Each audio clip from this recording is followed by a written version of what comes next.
রাতে ঘুম আসছে না, হজমের সমস্যা, সারাদিন ক্লান্ত লাগছে, ইমিউনিটি দুর্বল? টারমারিক লাতে খান এক গ্লাস। নাম শুনে অবাক হচ্ছেন, ভাবছেন এটা আবার কি? এটা হচ্ছে আমাদের সেই চেনা হলুদ মেশানো দুধ। নামে কি এসে যায়, চলুন জেনে নিই এর বেনিফিটস। 8 চামচ হলুদ গুঁড়ো, 1 কাপ গরম দুধ আর 1 চিমটে গোলমরিচ গুঁড়ো। এটাই হচ্ছে টারমারিক লাতের রেসিপি। হলুদের মধ্যে থাকা কারকিউমিন আমাদের শরীরের ভেতরের ইনফ্ল্যামেশনকে কমাতে সাহায্য করে। তার ফলে জয়েন্ট পেন, শরীরে ব্যথা বা সর্দি কাশিতে এটা খুব কাজে দেয়। 1 চিমটে গোলমরিচ গুঁড়ো সেই কারকিউমিনকেই আমাদের শরীরে শোষণ করার ক্ষমতা আরও কয়েক গুণ বাড়িয়ে দেয়।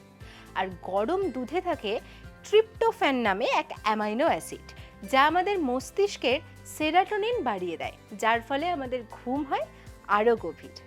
তাহলে আজ থেকে 1 কাপ টারমারিক লাতে খাচ্ছেন তো?